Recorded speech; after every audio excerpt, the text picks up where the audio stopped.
Gym or yoga? Gym or yoga എന്നുള്ളതിനപ്പുറം ശരീരം അനങ്ങുക എന്നുള്ളതാണ് പ്രസക്തി. പക്ഷേ ഈ യോഗയ്ക്ക് ദോഷമുണ്ടോ? തീർച്ചയായിട്ടും ഉണ്ട്. ജിമ്മിനും യോഗയ്ക്കും ദോഷമുണ്ട്. ശരിക്കും മടി മാറ്റാൻ വല്ല വഴിയുണ്ടോ? ആദ്യം അല്ല, മടിയാണല്ലോ ഇന്നത്തെ ലോകത്തെ ഏറ്റവും വലിയ ബിസിനസ്. മടിയില്ലാതെ മനുഷ്യന് ഇന്ന് മുന്നോട്ട് പോകാൻ പറ്റില്ല. എത്ര കാലം ജീവിച്ചിരുന്നു എന്നുള്ളതല്ല ഇവിടുത്തെ മാറ്റർ, നിങ്ങൾ എങ്ങനെ ജീവിച്ചിരുന്നു എന്നുള്ളതാണ് മാറ്റർ. നിങ്ങൾക്ക് കോമയിൽ കിടന്ന് 101 വയസ്സ് വരെ ജീവിച്ചിരിക്കുന്നതാണോ വേണ്ടത്, അതോ ചുറിയൂർക്കോട് ഓടി നടക്കുന്ന 70 വയസ്സ് വരെയുള്ള ജീവിതമാണോ വേണ്ടത്, നമ്മളാ തീരുമാനിക്കും. ശരിക്കും അപ്പോൾ ചോദിക്കേണ്ട ചോദ്യം ജിം ഓർ ഡോക്ടർ എന്ന്. ഒരു ഫാറ്റി ലിവേഴ്സ് കാര്യങ്ങളൊക്കെ വരുമ്പോൾ അത് ശ്രദ്ധിക്കേണ്ടത് എന്തൊക്കെയാണ്? ഇപ്പോൾ നമ്മൾ ഫാറ്റ് കഴിക്കുന്നതുകൊണ്ടല്ല ഫാറ്റി ലിവർ ഉണ്ടാകുന്നത്. പഞ്ചസാരയാണ് one of the main reason. അധികം ആൾക്കാർ മനസ്സിലാക്കാത്ത ഒരു ഫാറ്റി ലിവർ ഉള്ള കാര്യമാണ് ഈ വൈറ്റമിൻസിന്റെ ഡെഫിഷ്യൻസി. ആൽക്കഹോൾ കൺസപ്ഷൻ ഫാറ്റി ലിവറിന്റെ ഒരു വലിയ റീസൺ ആണ്. ഫുഡ് കഴിക്കുന്നുണ്ടാവും, പക്ഷേ അവർക്ക് വണ്ണം വെക്കത്തില്ല. അതുതന്നെ വൈസ് വേഴ്സ പറയുമ്പോൾ ഇവരൊന്നും കഴിക്കുന്നില്ലെങ്കിൽ ചെറുതായിട്ട് എന്തെങ്കിലും കഴിച്ചാൽ തന്നെ അപ്പോൾ വണ്ണം വെക്കും. ഇതെല്ലാം നിങ്ങൾ ഈ പറയുന്നതൊക്കെ ലൈഫ് സ്റ്റൈലാണല്ലോ. ഈ ലൈഫ് സ്റ്റൈൽ ഡിസീസിന് ലോകത്ത് ഒരേ ഒരു പരിഹാരം ലൈഫ് സ്റ്റൈൽ കറക്ഷനേ ഉള്ളൂ. ഇഡലി, ദോശ. ശരിക്കും ഈ ഡോക്ടേഴ്സിൻ്റെ അടുത്ത് ഈ പേരുകൾ പറയുമ്പോൾ അവർക്ക് ഭയങ്കര ദേഷ്യമാണ്. അത് നിങ്ങൾ കാർബ് കഴിക്കുന്നുണ്ടെങ്കിൽ പോലും ബോഡിക്ക് എക്സസൈസ് ചെയ്യാൻ പറ്റുമെങ്കിൽ നിങ്ങൾ കഴിച്ചോളൂ. നിങ്ങൾ രാവിലെ പുട്ട് കഴിച്ചോളൂ, 1-2 മുട്ടയും കൂടെ അതിൻ്റെ കൂടെ ഇൻക്ലൂഡ് ചെയ്തോളൂ. പക്ഷെ നമ്മൾ ഈ സോപ്പ് അല്ലെങ്കിൽ മേക്കപ്പ് കാര്യങ്ങളൊക്കെ ഇടത്തില്ലേ, അപ്പോൾ ഇതൊക്കെ നമ്മുടെ ബോഡിയെ അതുപോലെ അഫക്റ്റ് ചെയ്യുമോ അത്രയ്ക്ക്? തീർച്ചയായിട്ടും. ഹെൽത്തി സോപ്പ് എന്ന് നമ്മൾ വിചാരിക്കുന്ന ആ പേരുകളിലൊക്കെ ഇറങ്ങുന്ന സോപ്പുകളിലെ പോലും 10.5 ആണ് pH. പലരുടെയും ആണുങ്ങളുടെയും പെണ്ണുങ്ങളുടെയും ഈ ബ്ലാക്ക് പിഗ്മെന്റേഷൻ വരും. ഈ പിഗ്മെന്റേഷന് റീസൺ ചിലപ്പോൾ തൈറോയിഡ് ആയിരിക്കും. അപ്പോൾ ഈ ഫാറ്റി ലിവറോ തൈറോയിഡോ ഉള്ള നിങ്ങളുടെ ഈ പിഗ്മെന്റേഷന് നിങ്ങൾ ലോകത്ത് ഏത് ക്രീം തേച്ചിട്ട് എന്താ കാര്യം?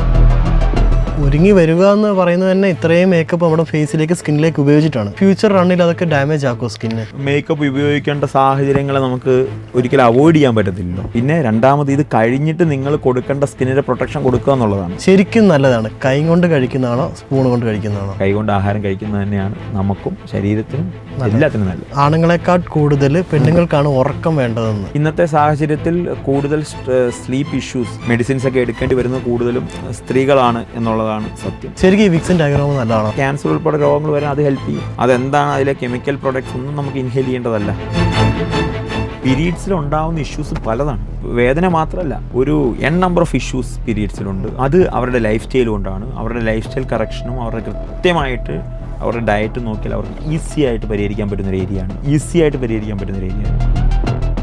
സിനിമ സ്വപ്നം കാണുന്നവർക്ക് Chavara film school, Kochi. Doctor, അതുപോലെ തന്നെ ഈ ഫാറ്റി ലിവർ ഇപ്പം ബേസിക്കലി നമ്മളുടെ ഫുഡ് ഹാബിറ്റ്സ് വെച്ചിട്ട് നമുക്ക് എല്ലാവർക്കും നല്ല ഫാറ്റ്സ് കയറുന്ന ആൾക്കാരാണ്. അപ്പോൾ ഒരു ഫാറ്റി ലിവേഴ്സ് കാര്യങ്ങളൊക്കെ വരുമ്പോൾ അത് ശ്രദ്ധിക്കേണ്ടത് എന്തൊക്കെയാണ്?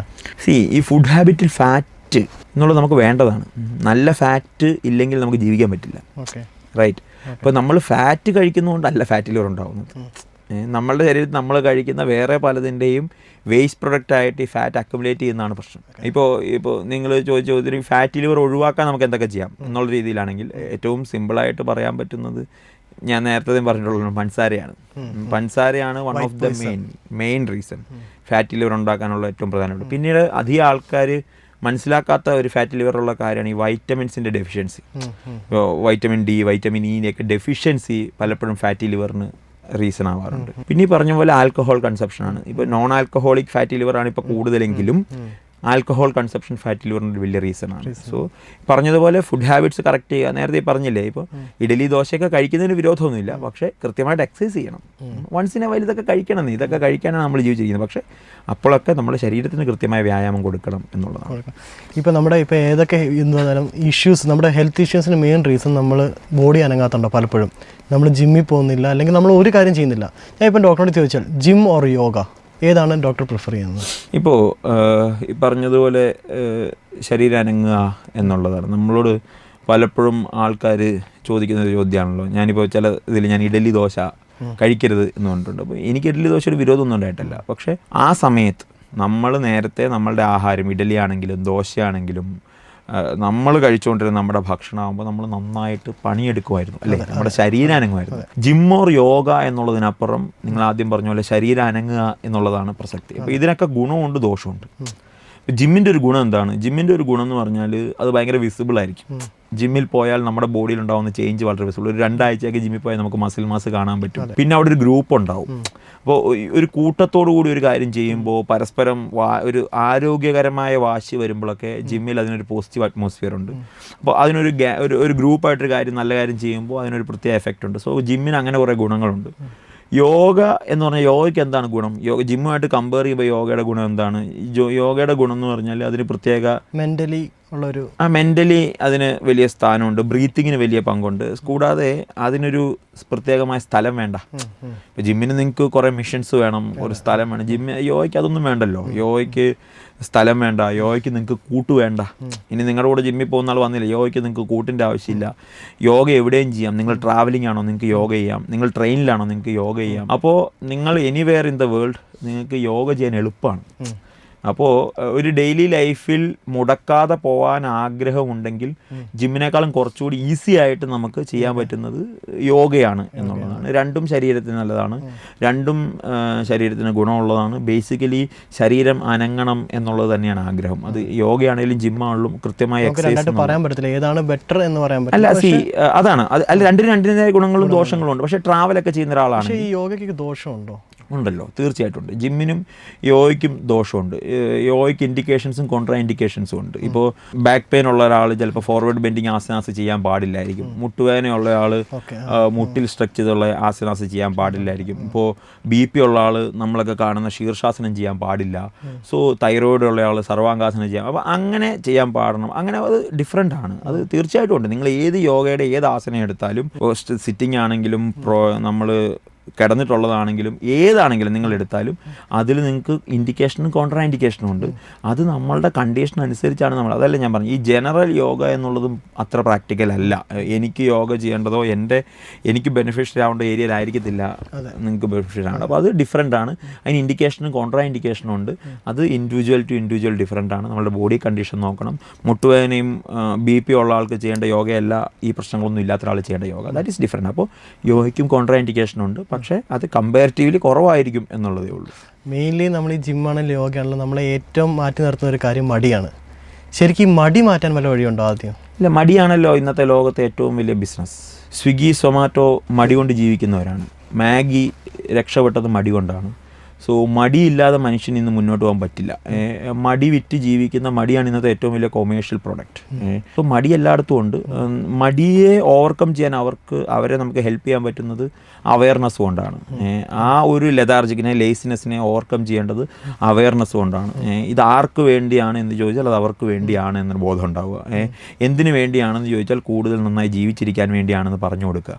അപ്പോൾ അങ്ങനെയുള്ള അവയർനെസ് മാത്രമാണ് ഇതിനുള്ള സൊല്യൂഷൻ. അല്ലാതെ ഈ മടിയെ ഓവർകം ചെയ്യാൻ ഒരു കാര്യമില്ല. നമ്മൾ സ്വയം വിചാരിക്കണം.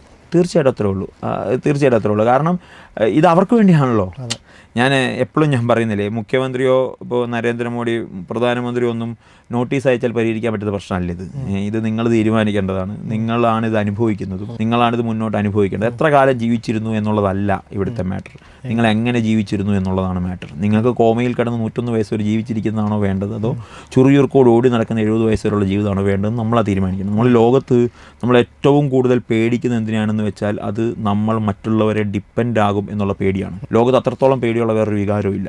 ആ മറ്റുള്ളവരെ ഡിപ്പെൻഡ് ആവാതിരിക്കാനാണ് യോഗയാണെങ്കിലും ജിമ്മാണെങ്കിലും ഭക്ഷണത്തിൽ ക്രമീകരണമാണെങ്കിലും ഇതൊക്കെ അവരെ ഹെൽപ്പ് ചെയ്യുന്നു. അതല്ല ഡോക്ടർ, നമുക്കിപ്പോൾ ചില ആൾക്കാരെ കാണുമ്പോൾ നമുക്ക് അവർ ഫുഡ് കഴിക്കുന്നുണ്ടാവും, പക്ഷേ അവർക്ക് വണ്ണം വെക്കത്തില്ല. അതുതന്നെ വൈസ് വേഴ്സ പറയുമ്പം ഇവരൊന്നും കഴിക്കുന്നില്ലെങ്കിൽ ചെറുതായിട്ട് എന്തെങ്കിലും കഴിച്ചാൽ തന്നെ അപ്പോൾ വണ്ണം വെക്കും. ഇത് എന്തുകൊണ്ടായിരിക്കും? അത് സാധാരണ അതൊരു ഹെൽത്ത് ഇഷ്യൂ തന്നെയാണോ അതോ? അതെ, ഹോർമോണൽ ഇഷ്യൂ ആണ്. പിന്നെ ചിലരുടെ ഈ പറഞ്ഞ പോലെ ജനറ്റിക് ആയിട്ടുള്ള ഇതുണ്ട്. അവർക്ക് വണ്ണം വെക്കാനുള്ള ടെൻഡൻസി അവരുടെ ശരീരത്തിൽ കൂടുതലായിരിക്കും. പക്ഷേ ഇപ്പോൾ നിങ്ങൾ പറഞ്ഞ കണ്ടീഷനൊക്കെ കൃത്യമായി ബ്ലഡ് ടെസ്റ്റുകളും പരിശോധനകളൊക്കെ നടത്തിയാൽ ഏത് ഹോർമോണിൻ്റെ ഇംബാലൻസ് ആണ് ഇവിടെ ഉള്ളത് നമുക്ക് കറക്റ്റ് ചെയ്യാൻ പറ്റും. ഇതെല്ലാം കറക്റ്റ് ചെയ്യാൻ പറ്റും.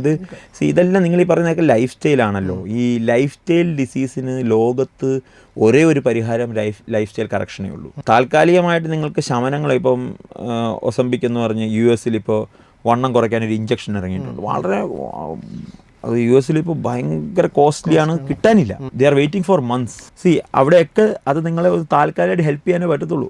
പിന്നീട് അത് മെയിൻറ്റെയിൻ ചെയ്യണം എന്നുണ്ടെങ്കിൽ എന്താ വേണ്ടത്? ഇപ്പോൾ ലിപ്പോസെഷൻ ചെയ്ത് വയറിന് കൊഴുപ്പെടുത്ത് കളയുന്നൊരു കാര്യം ചെയ്യുന്നുണ്ട്. അതുകൊണ്ട് ചില ആൾക്കാർക്ക് ഫുഡ് കഴിക്കും, പക്ഷെ അവർക്ക് വേറെ ബോഡിയിൽ എങ്ങും മാറ്റം വന്നില്ല, നല്ലപോലെ വയറ് വെക്കും.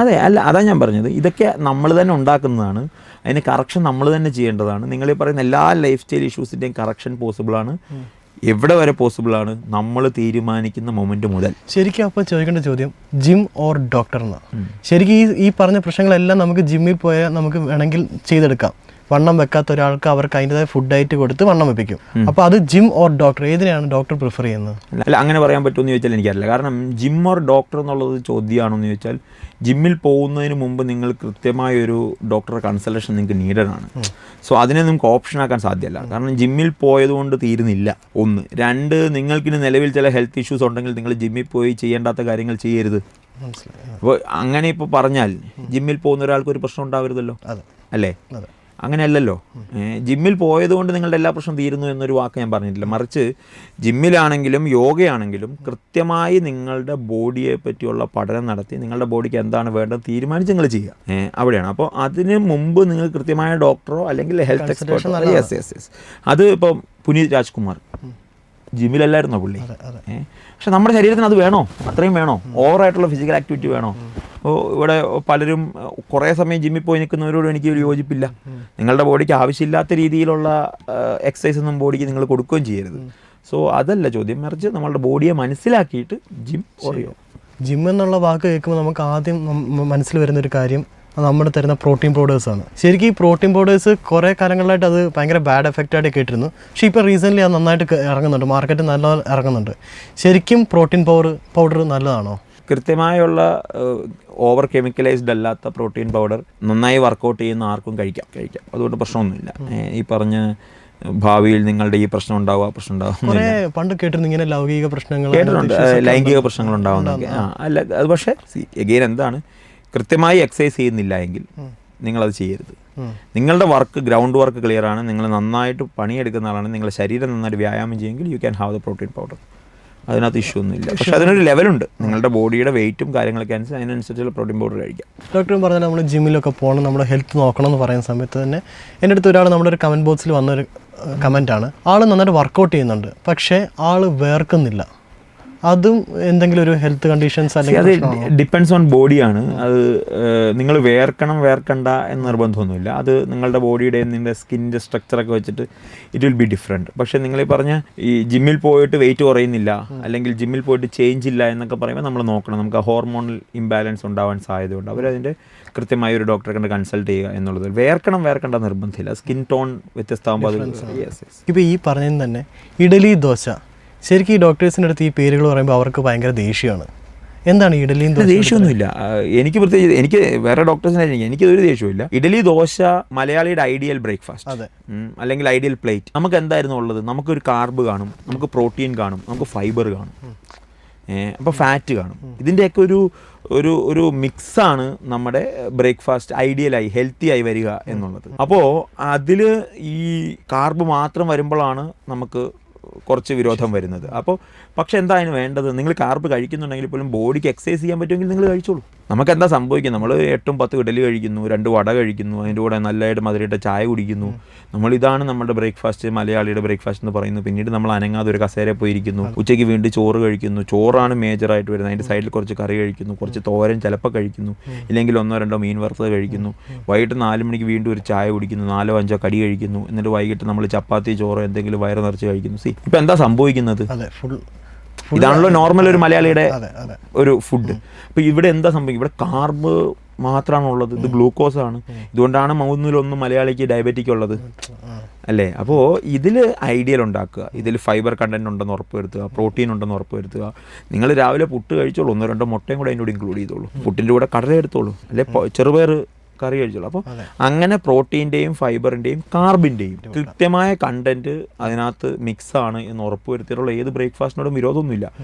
ഇഡലിയുടെ കൂടെയും ഈ പറഞ്ഞ പോലെ പ്രോട്ടീനും കാര്യങ്ങളും ഉണ്ടെങ്കിൽ നമുക്ക് വിരോധമൊന്നുമില്ല. പക്ഷേ അതുണ്ടാവണം. 2 കൃത്യമായ എക്സസൈസും ചെയ്യണം. അപ്പം ഡോക്ടറിൻ്റെ ഒരു അഭിപ്രായത്തിൽ ഒരു ഹെൽത്തി ബ്രേക്ക്ഫാസ്റ്റ് എന്ന് പറയുന്നത് എന്താണ്? ഇപ്പം നേരത്തെ നമ്മൾ ഈ പറഞ്ഞതുപോലെ തന്നെയാണ് ഹെൽത്തി ബ്രേക്ക്ഫാസ്റ്റ് എന്ന് പറഞ്ഞാൽ അതിലൊരു മിക്സ് ഉണ്ടാവണം. പറഞ്ഞ കാർബിൻ്റെയും പ്രോട്ടീൻ്റെയും പറഞ്ഞ ഫൈബർ കണ്ടൻറ്റിൻ്റെയും ഈ പറഞ്ഞ ഫാറ്റിൻ്റെയും നല്ല ഫാറ്റിൻ്റെയും ഉള്ളൊരു മിക്സാണ് എപ്പോഴും ഹെൽത്തി ബ്രേക്ക്ഫാസ്റ്റ് എന്നുള്ളത്. കുറച്ച് ചോറെടുക്കാം, നന്നായി നല്ലൊരു തോരനെടുക്കാം, ഏതെങ്കിലും വെജിറ്റബിൾ നല്ലൊരു തോരനെടുക്കാം. നിങ്ങൾക്ക് ഓംലേറ്റ് ആയിട്ട് മുട്ട കഴിക്കാം, അല്ലെങ്കിൽ എന്തെങ്കിലും ഇപ്പോൾ ചിക്കൻ ആണെങ്കിലും മീനാണെങ്കിലും അധികം മസാല ഇടാതെ ഇപ്പം ചുവന്ന മുളകിന് പകരം നിങ്ങൾക്ക് കുരുമുളക് പൊടിയൊക്കെ ഇട്ട് നന്നായിട്ട് ഗ്രില്ല് ചെയ്തെടുത്ത എന്തെങ്കിലും ചിക്കനോ മീനോ അതിൽ ഉൾപ്പെടുത്താം. മസാല ശരിക്കും ദോഷകരം ചെയ്യുമോ? തീർച്ചയായിട്ടും ദോഷകരം ചെയ്യുമല്ലോ. മസാല അല്ലെങ്കിൽ റെഡ് ചില്ലി എന്നുള്ളത് നമ്മളുടെ ഫുഡിൽ നിന്ന് ഒഴിവാക്കുന്നത് തന്നെയാണ് നല്ലത്. എരിവിന് നമുക്ക് കൂടുതലും പെപ്പർ യൂസ് ചെയ്യുന്നതാണ് ഐഡിയൽ. അതായിരുന്നു നമുക്ക് ഉണ്ടായിരുന്നു ഇവിടെ. ദാറ്റ് ഈസ് അവർ പക്ഷേ നമ്മൾ കുറെ കളർ കിട്ടാനും ദാറ്റ് ഈസ് അവർ റൂട്ട്. അപ്പോൾ ഞാൻ പറഞ്ഞത് ഈ ഹെൽത്തും രുചിയും തമ്മിൽ എവിടെയോ പോയതാണ് പ്രശ്നം. ഈ നമുക്ക് പണ്ട് ഹെൽത്തും രുചിയും മലയാളിക്ക് വളരെ അടുത്ത് നിന്ന കാര്യങ്ങളാണ്. അവർ കൂട്ടുകാരായിരുന്നു ഏതോ ഒരു സമയം വരെ.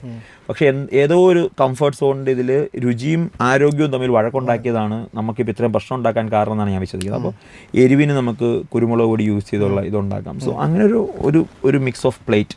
നമുക്ക് നല്ല ബട്ടർ യൂസ് ചെയ്യാം, നമുക്ക് നല്ല തൈര് യൂസ് ചെയ്യാം, ഇതൊക്കെ പറ്റും നമുക്ക്. പക്ഷെ അത് വേണ്ട രീതിയിൽ അതിൻ്റെ ഒരു പെർസെൻറ്റേജ് നോക്കി നമ്മൾ ചെയ്യുക എന്നുള്ളതാണ്. അതല്ല ഡോക്ടർ, നമുക്ക് കെമിക്കൽ ഒരിക്കലും നല്ലതല്ല നമ്മുടെ ബോഡിക്ക്. പക്ഷെ നമ്മൾ ഈ സോപ്പ് അല്ലെങ്കിൽ മേക്കപ്പ് കാര്യങ്ങളൊക്കെ ഇടത്തില്ലേ, അപ്പോൾ ഇതൊക്കെ നമ്മുടെ ബോഡിയെ അതുപോലെ അഫക്റ്റ് ചെയ്യുമോ അത്രയ്ക്ക്? തീർച്ചയായിട്ടും. ഇപ്പം ഞാൻ പറയാം, നിങ്ങളിപ്പോൾ ചോദിച്ചൊരു നല്ല ചോദ്യമാണ്. കാരണം സ്കിന്നിൻ്റെ സ്കിന്നിൻ്റെ ക്യാരക്ടർ pH എത്രയാണെന്നറിയോ? 4.5 to 5.5 ആണ്. അതായത് നമ്മുടെ സ്കിന്നിൻ്റെ ക്യാരക്ടർ അസിഡിക്കാണ്. അപ്പോൾ സ്കിന്ന് ഹെൽത്തി ആയിട്ടിരിക്കുക എന്ന് പറഞ്ഞാൽ സ്കിന്നിനെ അസിഡിക്കായി മെയിൻറ്റെയിൻ ചെയ്യുക എന്നുള്ളതാണ് സ്കിന്നിന് ചെയ്യേണ്ടത്. നിങ്ങൾക്ക് ഇന്ന് നമ്മുടെ മാർക്കറ്റിൽ അവൈലബിൾ ആയ കുറേയധികം സോപ്പുകൾ pH 10-ന് മേളിലാണ്. 4.5-ഉം 5.5-ഉം ഐഡിയലായിട്ട് ഹെൽത്തി ആയി മാറുമ്പോൾ 10-ന് മേളിലാണ്, 11-ഒക്കെയാണ് ചില സോപ്പിൻ്റെ pH. നന്നായിട്ട് പതയുമായിരിക്കും. ശരീരത്തിന് അതെങ്ങനെയാണ് ദോഷം ചെയ്യുന്നത് നിങ്ങൾക്ക് ചിന്തിക്കാൻ പോലും സാധ്യമല്ല. അപ്പോൾ ഇത് നമ്മൾ മനസ്സിലാക്കണം. നമ്മളൊരു പ്രൊഡക്റ്റിൻ്റെ പരസ്യത്തിൻ്റെ വലിപ്പത്തിലേക്ക് പോകുന്നതിന് മുമ്പ് അതിൻ്റെ ക്യാരക്ടർ എന്താണെന്ന് മനസ്സിലാക്കണം.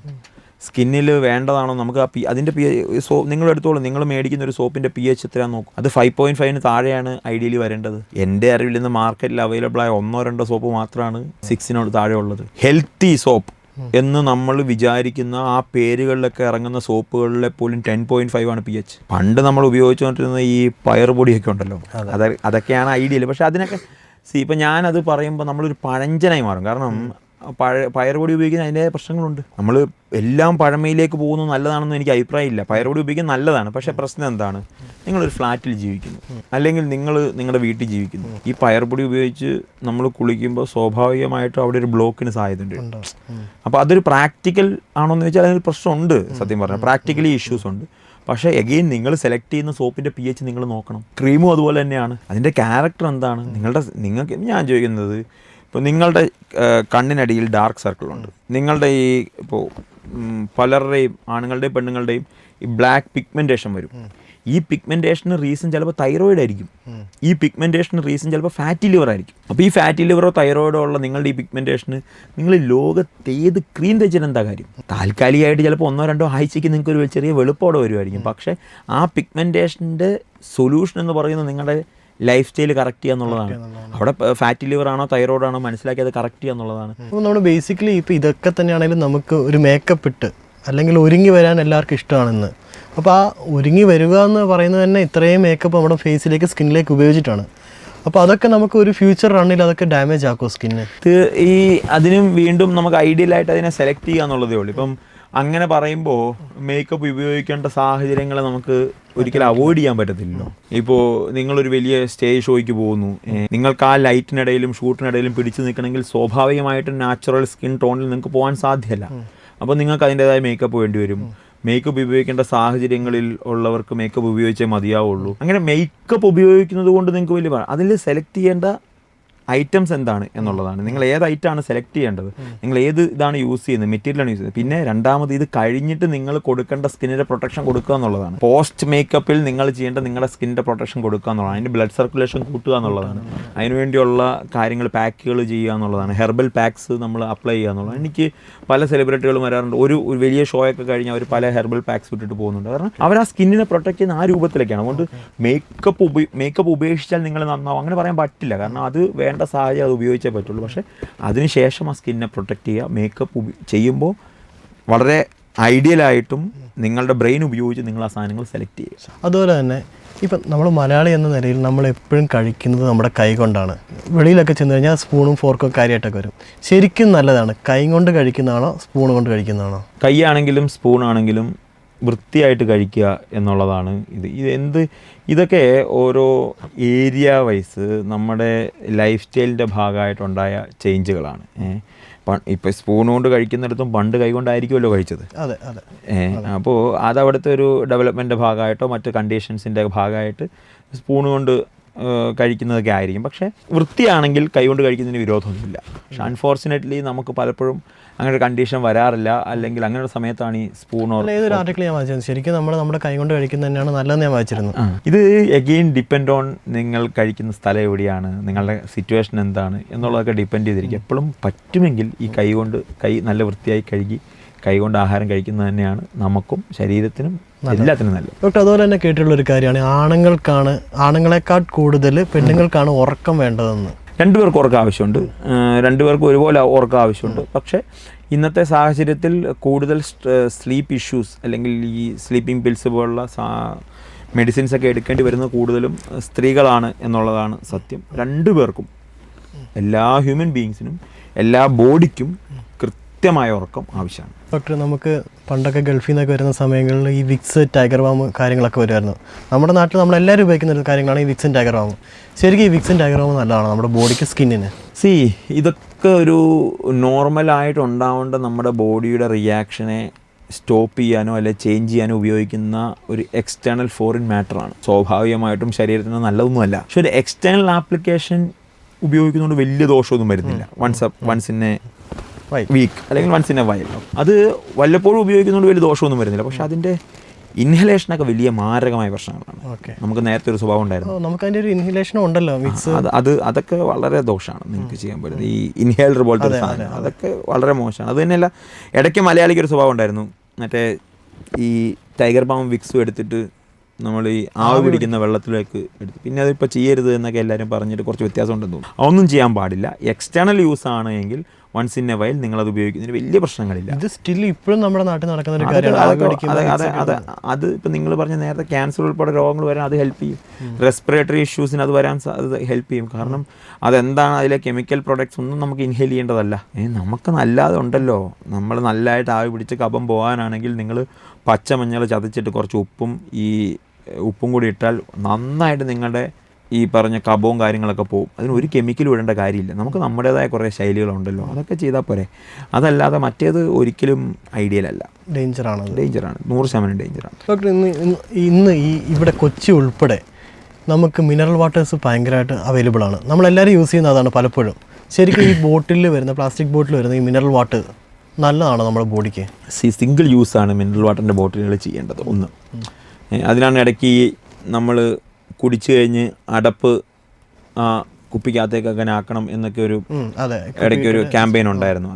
ഇതിനകത്ത് പ്രശ്നം എന്താണെന്നറിയോ, നേരത്തെ നമുക്ക് മിനറൽ വാട്ടർ എന്നുള്ളത് നമുക്കറിയാവുന്ന 4-5 കമ്പനികളിലുള്ളായിരുന്നു. ഇന്ന് ഏതൊക്കെ കമ്പനികളിൽ ഏതൊക്കെ രൂപത്തിലാണ് ഈ മിനറൽ വാട്ടർ വരുന്നതെന്ന് നമുക്ക് പോലും ഐഡിയ ഇല്ല. ബിസ്ലേരി എന്നുള്ളതിൻ്റെ എല്ലാ സ്പെല്ലിങ് മാറ്റിയിട്ട് ഇന്ന് മിനറൽ വാട്ടർ ഉണ്ട്. അക്വാഫിനയ്ക്ക് എല്ലാ സ്പെല്ലിങ് മാറ്റിയിട്ട് മിനറൽ വാട്ടർ ഉണ്ട്. സോ ഈ മിനറൽ വാട്ടറിൻ്റെ ക്വാളിറ്റി വലിയ പ്രശ്നമാണ്. പ്ലാസ്റ്റിക് ബോട്ടിൽ വൺ ടൈം യൂസിന് നമുക്ക് കിട്ടുന്നു എന്നതിനപ്പുറം ഇതിൻ്റെ ക്വാളിറ്റി വലിയൊരു പ്രശ്നമാണ്. ഐഡിയലി എപ്പോഴും ഇത് ചില്ലിൽ ഒരു ഗ്ലാസിൻ്റെയോ സ്റ്റീലിൻ്റെയോ ഒക്കെ കുപ്പിയിലാണ് നമ്മൾ വെള്ളം കുടിക്കേണ്ടത്. ഫോർ എ ലോങ് ടൈം പ്ലാസ്റ്റിക്കിലിരിക്കുന്ന വെള്ളം ഒരിക്കലും നല്ലതല്ല. അത് ഈ പറഞ്ഞതുപോലെ നമുക്ക് മാരകമായ പല പ്രശ്നങ്ങളും ഉണ്ടാവാൻ സാധ്യതയുണ്ട്. പക്ഷേ എഗെയിൻ ഇതൊന്നും റീഫിൽ ചെയ്ത് ഉപയോഗിക്കേണ്ട സാധനമേ അല്ല. നമ്മളുടെ വലിയ ക്യാൻ ഉൾപ്പെടെ നമ്മളിപ്പോൾ എല്ലാ ഓഫീസുകളിലും നമ്മൾ ഉപയോഗിക്കുന്ന ഒരു സാധനമാണിത്. അപ്പോൾ അത് ശരിക്കും ഒരു ഡേഞ്ചർ തന്നെയാണ്. അതിന് ഐഡിയലി ഇതൊക്കെ എപ്പോഴും ഈ പറഞ്ഞതുപോലെ നമുക്ക് മണ്ണിലോ അല്ലെങ്കിൽ ഈ സ്റ്റീലിലോ ഗ്ലാസ്സിലോ ഒക്കെ ഉള്ളതാണ് ഏറ്റവും ഐഡിയൽ ആയിട്ടുള്ളത്. പക്ഷേ സാഹചര്യങ്ങളോട് നമ്മൾ മിനറൽ വാട്ടർ യൂസ് ചെയ്യുന്നെങ്കിലും ആ പ്ലാസ്റ്റിക് സിംഗിൾ യൂസാണ്. ആ പ്ലാസ്റ്റിക് അഗെയിൻ യൂസ് ചെയ്യാൻ പാടില്ല. അതല്ല ഡോക്ടർ, നമ്മളിപ്പോൾ ഫുഡ് കഴിക്കുമ്പം പെട്ടെന്ന് ചില സമയങ്ങളിൽ നമുക്ക് ബാത്റൂമിൽ പോകാൻ തോന്നും. ഈവൻ ഡൈജഷന് ഒരു ടൈം കൊടുക്കണം. നമ്മൾ ഫുഡ് കഴിച്ച് ഡൈജഷൻ അതിൻ്റെതായ ടൈം കൊടുത്തിട്ടാണ് ചെയ്യുന്നത്. പക്ഷേ ഇങ്ങനെ ഫുഡ് കഴിച്ചാൽ ഉടനെ ഇങ്ങനെ നമുക്ക് ബാത്റൂമിൽ പോകാൻ തോന്നുന്നത് എന്തെങ്കിലും ഒരു ഹെൽത്ത് ഇഷ്യൂസ് കാരണത്താലാണ്? തീർച്ചയായിട്ടും അത് പല കാരണങ്ങളുണ്ടാവും. ഏറ്റവും പ്രധാനപ്പെട്ട ഇപ്പോൾ ഫുഡ് കഴിച്ച ഉടനെ തന്നെ ബാത്റൂമിൽ പോകാൻ ടെൻഡൻസി വരുന്ന IBS ആണ്. IBS, ഇറിറ്റബിൾ ബൗൾ സിൻഡ്രോം എന്നൊക്കെ പറയും. അതൊരു കണ്ടീഷനാണ്. അത് നമ്മുടെ ഇൻഡസ്റ്റൈനിൽ വേണ്ടാത്തൊരു ബാക്ടീരിയയുടെ ഓവർ ഗ്രോത്ത് ആണ്. Small intestine bacterial over growth, സിബോ എന്നൊക്കെയാണ് അതിന് പറയുക. ആ ബാക്ടീരിയ ഇറാഡിക്കേറ്റ് ചെയ്യുക അല്ലെങ്കിൽ ആ ബാക്ടീരിയ ഓവർ ഗ്രോത്ത് സ്റ്റോപ്പ് ചെയ്യുക എന്നുള്ളത് മാത്രമാണ് അതിന് റീസൺ.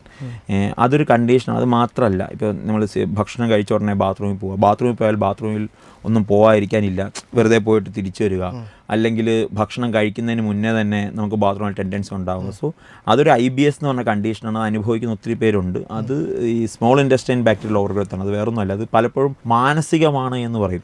എനിക്ക് വരുന്ന പേഷ്യൻസൊക്കെ ഇഷ്യൂ എന്താണെന്ന് വെച്ചാൽ ഈ IBS ആയിരിക്കും ചിലപ്പോൾ ഇവർക്കുള്ളൂ. ഇപ്പോൾ നിങ്ങൾ പറഞ്ഞ ഭക്ഷണം കഴിച്ച ഉടനെ ബാത്റൂമിൽ പോകാൻ ടെൻഡൻസി ഉണ്ട്, അല്ലെങ്കിൽ for a long time dairy ആയിരിക്കും, അങ്ങനെയൊക്കെ ഉണ്ട്. അപ്പോൾ ഇത് പലരും പല ഡോക്ടേഴ്സും അവരോട് ഇത് നിങ്ങളുടെ മനസ്സിൻ്റെ ആണ്, അത് മാനസിക പ്രശ്നം മാത്രമല്ല. പക്ഷേ പലരും ഇത് ഡോക്ടേഴ്സിനെ കാണിക്കാറില്ല. കാരണം നമുക്കിപ്പോൾ അങ്ങനെ ഒരു ഇഷ്യൂ വന്നാൽ സാധാരണ പോലെ നമ്മളങ്ങ് ജീവിച്ച് പോകത്തുള്ളൂ. പക്ഷേ അതൊക്കെ ഡോക്ടറിനെ കാണിക്കാത്ത അല്ലെങ്കിൽ അതിനുവേണ്ടി പ്രോപ്പർ മെഡിസിൻ എടുക്കാത്തത് ശരിക്കും ഡേഞ്ചറാണോ?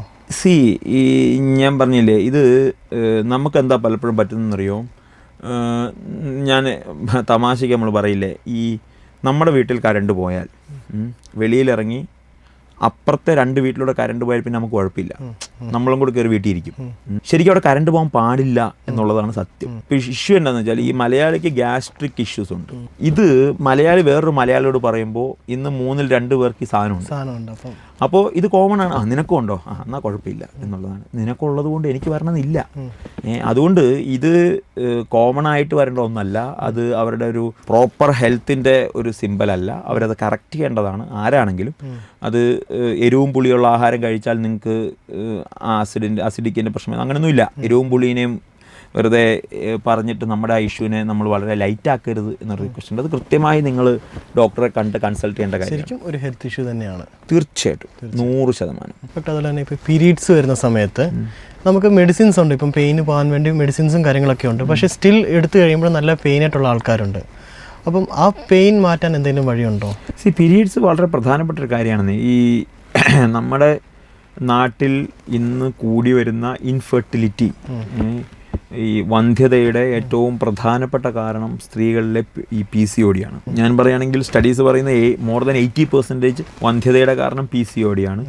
PCODയുടെ റീസൺ അഗെയിൻ നിങ്ങളുടെ ലൈഫ് സ്റ്റൈലാണ്. ഈ പറഞ്ഞ ഡിസ്മിനോറിയ അല്ലെങ്കിൽ ഈ പറഞ്ഞ പീരിയഡ് സമയത്ത് ഓവർ പെയിൻ ഉണ്ടാവുക, ഓവർ മൂഡ് സ്വിങ്സ് ഉണ്ടാവുക, വൈറ്റ് ഡിസ്ചാർജ് കൂടുതലുണ്ടാവുക, അല്ലെങ്കിൽ ഈ ബ്ലീഡിങ് 3 ദിവസം കൊണ്ട് സ്റ്റോപ്പ് ആവുക, 2 ദിവസം കൊണ്ട് സ്റ്റോപ്പ് ആവുക. പീരീഡ്സിലുണ്ടാവുന്ന ഇഷ്യൂസ് പലതാണ്. ഈ വേദന മാത്രമല്ല, ഒരു നമ്പർ ഓഫ് ഇഷ്യൂസ് പീരീഡ്സിലുണ്ട്. അത് അൺഫോർച്ചുനേറ്റ്ലി അത് അനുഭവിക്കുന്നത് ഒരു 30 ഇയേഴ്സിൽ 35 ഇയേഴ്സിൽ ബിലോയുള്ള പെൺകുട്ടികളാണ്. അത് അവരുടെ ലൈഫ് സ്റ്റൈൽ കൊണ്ടാണ്. അവരുടെ ലൈഫ് സ്റ്റൈൽ കറക്ഷനും അവരുടെ കൃത്യമായിട്ട് അവരുടെ ഡയറ്റ് നോക്കിയാൽ അവർക്ക് ഈസി ആയിട്ട് പരിഹരിക്കാൻ പറ്റുന്ന ഒരു ഏരിയയാണ്. PCOD പീക്കിൽ നിൽക്കുന്ന ഒരാൾക്ക് അത് നമ്മുടെ ലൈഫ് സ്റ്റൈലും കൊണ്ട് മാറ്റാൻ 150%. അത് മാത്രമേ പറ്റുള്ളൂ. ഇന്നത്തെ മെഡിക്കൽ സയൻസിൽ അതിന് വേറെ മരുന്നില്ല. മരുന്ന് എന്താണെന്നറിയോ? അലോപ്പതിയിലുള്ളത് മെറ്റ്ഫോർമിനാണ്. അതായത് നമ്മൾ ഡയബറ്റിക്കിന് കൊടുക്കുന്ന മരുന്നാണ്. ഡയബറ്റിക് ഓഫ് ഓവറി എന്നാ PCOD പറയുക. അതുകൊണ്ട് അതൊരു താൽക്കാലിക ശമനാണ്. ഡയബറ്റിക്കിന് നമ്മൾ മരുന്ന് കൊടുക്കുന്ന ഡയബറ്റിക് മാറാനാണോ? ഡയബറ്റിക്കിൻ്റെ മരുന്ന് കഴിച്ച് ഡയബറ്റിക് മാറി എന്ന് ഇന്ന് വരെ കേട്ടിട്ടുണ്ടോ? കൺട്രോൾ ചെയ്തിങ്ങനെ. അപ്പോൾ കുറേ നാൾ ഡയബറ്റിക്കിൻ്റെ മരുന്ന് കഴിച്ച് പിന്നെ നമ്മൾ എന്തിലേക്ക് പോകും? ഇൻസുലിനിലേക്ക് പോകും, അല്ലേ? അത് ഒരു നേരം മരുന്ന് കഴിക്കും, പിന്നെ 2 നേരം മരുന്ന് കഴിക്കും, പിന്നെ ഇൻസുലിനിൽ പോകും. ഇൻസുലിൻ 1 നേരമായി, പിന്നെ 2 നേരമാകും, പിന്നെ ഇൻസുലിനും മരുന്നും കൂടെ നമ്മൾ കഴിക്കും. സോ ഇത് മാറുകയല്ല ചെയ്യുന്നത്, മറിച്ച് കൺട്രോൾഡ് ആവുകയാണ് ചെയ്യുന്നത്. സോ PCOD മാറണം എന്നുണ്ടെങ്കിൽ അവർ തീരുമാനിച്ച് അവരുടെ ലൈഫ് സ്റ്റൈൽ കറക്റ്റ് ചെയ്യുക എന്നുള്ളത്. ശരിക്കും നമ്മുടെ ഈ മെൻ്റൽ ഹെൽത്ത് PCOD മാറ്റർ ചെയ്യുമോ? തീർച്ചയായിട്ടും മെൻ്റൽ ഹെൽത്ത് എല്ലാത്തിനെയും മാറ്റർ ചെയ്യുമല്ലോ. ഓരോ ഇഷ്യൂസിനെ നമ്മൾ എങ്ങനെ എടുക്കുന്നു എന്നുള്ളതാണ് മാറ്റർ. നിങ്ങൾക്കൊരു സ്ട്രെസ് ഉണ്ടെങ്കിൽ ആ സ്ട്രെസ് ഉണ്ടാവാൻ കാരണം ഉണ്ടെങ്കിൽ ആ കാരണത്തിനുള്ള സാഹചര്യം എങ്ങനെ ഉണ്ടായി എന്നുള്ളതാണ്. ആ ഒരു തോട്ടിൽ നിന്നാണ് മെൻ്റൽ സ്ട്രെസ് കുറയ്ക്കാനുള്ളൊരു മാർഗം. സ്വാഭാവികമായിട്ടും മെൻ്റൽ സ്ട്രെസ് വയറുമായിട്ട് വളരെ റിലേറ്റഡ് ആണ്. തീർച്ചയായിട്ടും വേഗം ഇഷ്യൂ ഉണ്ടാകുന്ന വയറിനായിരിക്കും. നമ്മുടെ ഫുഡുമായിട്ട് റിലേറ്റഡ് ആണ്. സോ ഫുഡും ഉറക്കവും സ്ട്രെസ്സും എല്ലാം പരസ്പരം വളരെ റിലേറ്റഡ് ആണ് എന്നുള്ളതാണ് സത്യം. അപ്പം thank you so much doctor. നമുക്ക് ഇത്ര അറിവുകൾ കാര്യങ്ങളൊക്കെ തന്നതിലും നമ്മളോട് ഒരു സെക്ഷൻ ചെയ്തതിലും ഇനിയും അടുത്തൊരു എപ്പിസോഡ് വരുന്നതുവരെ thank you so much. Thank you. Cinema സ്വപ്നം കാണുന്നവർക്ക് ചാവറ ഫിലിം സ്കൂൾ, കൊച്ചി.